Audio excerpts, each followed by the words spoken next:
भारत के शुद्ध देसी वैक्सीन अब उसका बन गया है तगड़ा सीन, क्योंकि उसका तीसरा ट्रायल भी कामयाब हो गया है। कोवैक्सीन वैसे तो इमरजेंसी यूज के तहत पहले से ही भारतीयों को लगाई जा रही है, लेकिन अब थर्ड ट्रायल की कामयाबी सामने आने पर न सिर्फ भारत की वैक्सीनेशन ड्राइव बल्कि इस पर भरोसे को भी मजबूती मिलेगी। थर्ड ट्रायल में क्या पता चला है और ये वैक्सीन क्यों अलग है, ये भी जान लीजिए।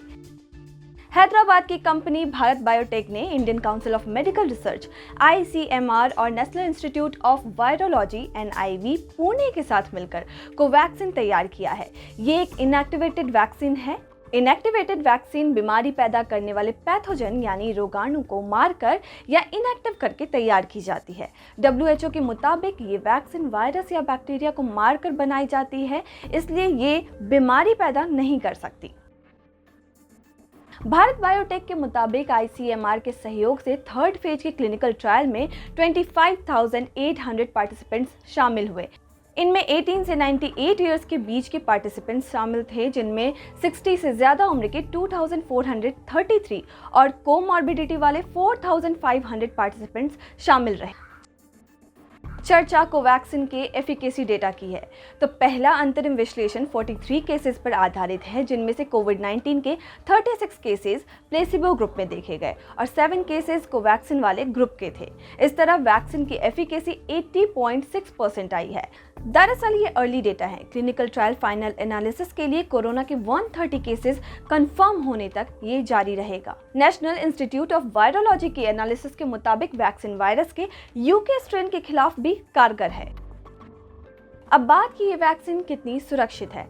कंपनी ने कहा कि अंतरिम विश्लेषण में सेफ्टी डेटाबेस का प्रीलिमिनरी रिव्यू शामिल है, जिससे पता चलता है कि सीवियर, सीरियस और मेडिकली अटेंडेड एडवर्स इवेंट निम्न स्तर पर काफ़ी लो लेवल पर हुई और वैक्सीन और प्लेसिबो ग्रुप के बीच संतुलित थी। सबसे कॉमन एडवर्स इवेंट था वैक्सीन लगवाने वाली जगह पर दर्द होना और रिव्यू के मुताबिक उसे तुरंत ठीक कर लिया गया था।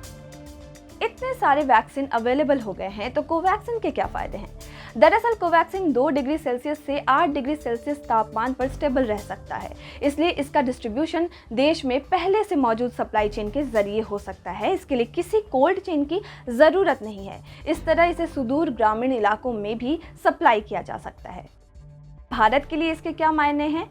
इस बारे में मुंबई में internal medicine expert doctor Swapnil Pareek ने हमसे कहा कि इसका मतलब है कि भारत में एक और प्रभावकारी वैक्सीन है। अगर 2021 में भारत बायोटेक करोड़ों डोज के मैन्युफैक्चरिंग लक्ष्य को पूरा करने में सक्षम होता है, तो ये न सिर्फ भारत बल्कि कई देशों के लिए फ़ायदेमंद होगा। इससे भारत के वैक्सीन अभियान में और तेज़ी लाने में मदद मिलेगी।